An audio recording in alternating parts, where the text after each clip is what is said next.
आज मैं आपके लिए पापा मुझे ससुराल नहीं जाना कहानी का पार्ट 2 लाया हूँ।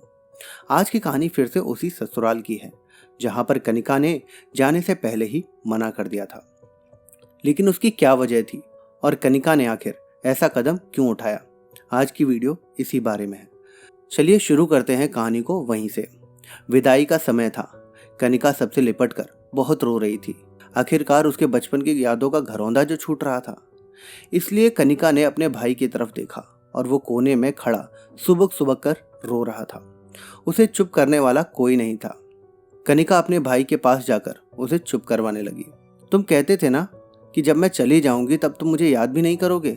लो, अब मैं जा रही हूँ।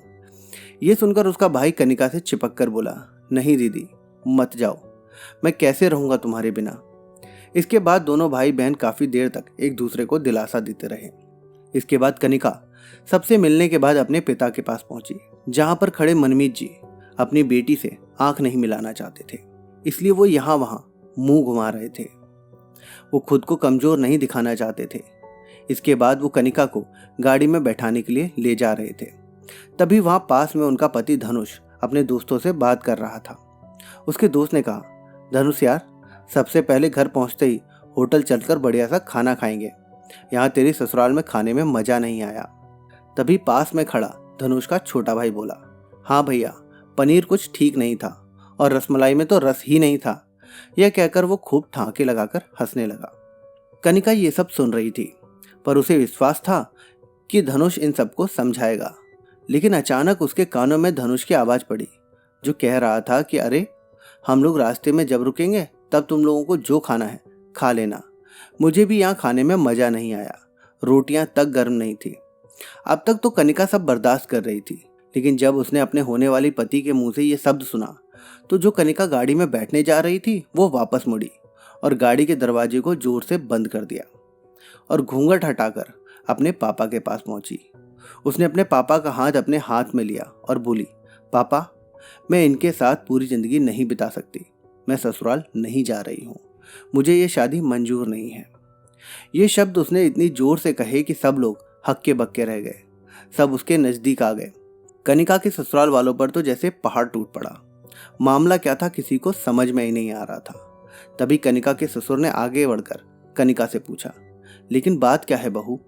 शादी हो गई है, विदाई का समय है, अचानक क्या हुआ? क्यों तुम इस शादी को नामंजूर कर रही हो? अभी तक धनुष भी हक्का बक्का रह गया। उसने कनिका के पास आकर कहा कि अब तक तो सब सही था, अब तुम ऐसे क्यों कर रही हो?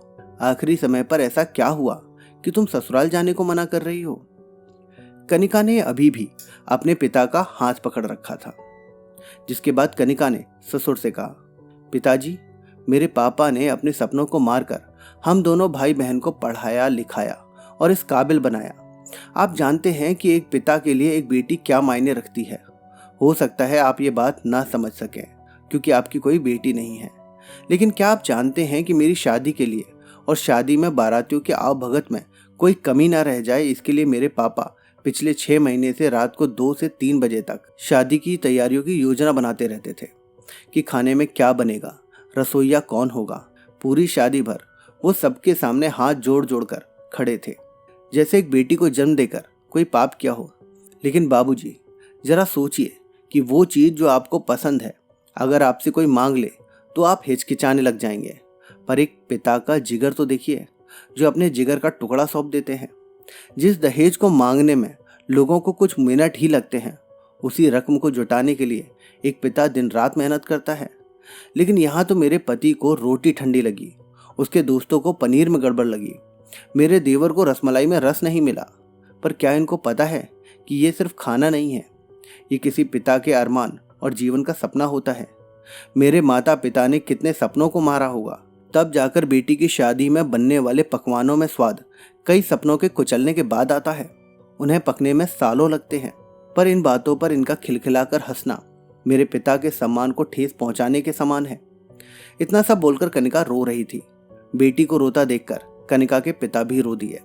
जिसके बाद उन्होंने रोते हुए कहा, लेकिन बेटी, इतनी छोटी सी बात, जिस पर कनिका ने उनकी बात बीच में ही काट दी और बोली, ये छोटी सी बात नहीं है पिताजी। मेरे पति को मेरे पिता की इज्जत नहीं है। आपने तो दिल खोलकर अपनी हैसियत से बढ़कर खर्च किया है। आप अपने दिल का टुकड़ा अपनी गुड़िया रानी को विदा कर रहे हैं। आप कितनी रात रोएंगे क्या मुझे नहीं पता। वो लगातार रोती जा रही थी। तभी कनिका के ससुर ने आगे आकर कनिका के आंसू पोंछे और कहा, वाकई किसी ने सच ही कहा है कि हर बेटी के भाग्य में तो पिता होता है, पर हर पिता के भाग्य में तुम्हारे जैसी बेटी नहीं होती। बेटा तो तब तक अपना होता है जब तक उसे पत्नी नहीं मिलती, लेकिन बेटियां तो मरते दम तक साथ निभाती हैं। अब मैंने जाना कि भगवान ने मुझे बेटी क्यों नहीं दी, क्योंकि मेरे नसीब में तो तेरी जैसी बेटी थी। कनिका के ससुर ने फिर कनिका का हाथ पकड़कर बोला, बेटी मेरे बच्चों को माफ़ कर दे और मुझे मेरी बेटी लौटा दे। तुझे लिए बगैर मैं यहाँ से खाली हाथ नहीं जाऊँगा। ये कहकर उनकी आंखों में आंसू आ गए। कनिका अपने ससुर को रोते देखकर उनके गले लग गई और बोली, नहीं पिताजी आप मत रोइए। कनिका के ससुर ने इस बात पर उसे टोकते हुए कहा, पिताजी नहीं बेटी, पापा।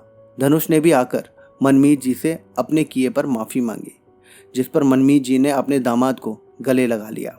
मनमीत जी आज ऐसी बेटी पाकर गौरव की अनुभूति कर रहे थे, जिसके बाद कनिका अब राजी खुशी अपने ससुराल रवाना हो गई थी और छोड़ गई थी आंसुओं में भीगी अपने माँ पिताजी की आंखें। अपने पिता का वो आंगन जिसमें कल तक वो चहकती रहती थी, आज इस आंगन की चिड़िया उड़ गई थी। अब वो किसी दूसरे देश में और किसी पेड़ पर अपना घरौंदा बनाएगी। विदाई के समय एक लड़की इसलिए नहीं रोती कि वो अपने माँ बाप से दूर जा रही है, बल्कि वो इसलिए रोती है कि उसके माँ बाप उसके बिना अकेले रह जाएंगे। मैं उम्मीद करता हूँ कि आपको हमारा आज का सुविचार पसंद आया होगा, तो आप अपनी राय कमेंट बॉक्स में ज़रूर लिखें। वीडियो पसंद आई है तो वीडियो को लाइक करें, अपने दोस्तों के साथ शेयर करें। चलिए मिलते हैं आपसे अगले वीडियो में एक और नया सुविचार लेकर।